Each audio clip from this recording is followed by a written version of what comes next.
doonaysaa qoys wanaagsan ma doonaysa inaad raaxo ku noolaato asabru allahu akbar horta in lasu sabro oo ma waxaad guursatay malaa'ig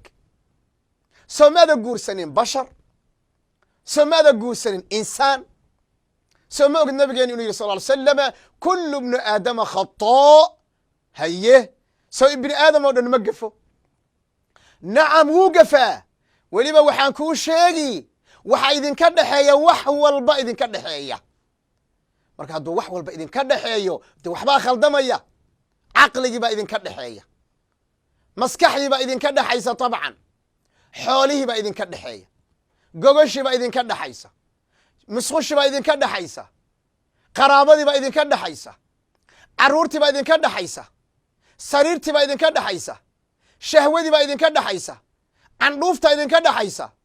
jirhkiina iyo dhididkiina idinka dhexeeya waxaad leedahay mustaqbalkii baa idinka dhexeeye dadka intaa wax isku darsaday isma qaniini karaan maya wa ismaan dhaafi karaan oo wa isqaniini karaan oo guurku ma aha roog guduudan oo laysu goglo mana aha ubax iyo wuruud ma aha oo keli aha yacni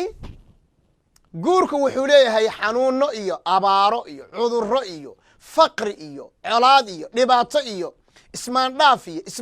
is-afgarad waa iyo ayuu leh idan ma doonaysaan qoys wanaagsan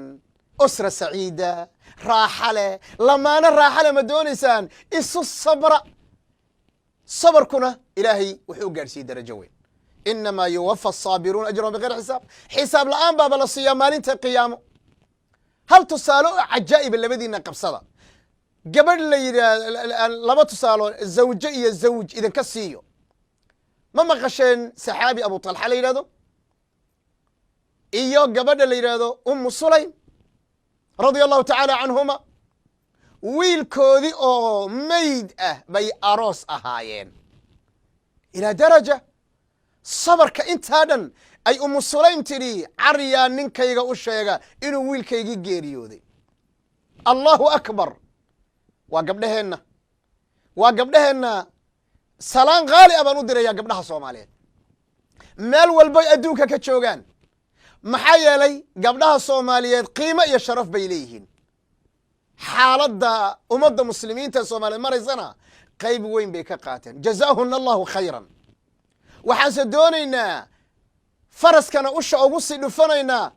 inay sii dheereeyaan sow ma aha haa inaad sii dheeraysaan baa la doonayaa umu sulaym wiilkeedii oo meyda bay aroos gashay nacam aroos bay gashay sabarku meeshu ka gaadhay waa tuma gabadha awooddaa way isqurxisay qurux meesha ugu dambayso jikaday gashay cunto nin aroosa loo sameeyey samaysay wiilkeediina waa meyd abu talxa yimid albaabkuu soo furay assalaamu calaykum ka warran wiilkii haddan buu ugu dhaqaaq yar yahay beenta way iska ilaalinaysaa abu talxa inuu wax fahmana ma doonayso waa uu farxay way soo dhoweysay cuntadii cashadii bay siisay allahu akbar cuntadii cashadii ayay siisay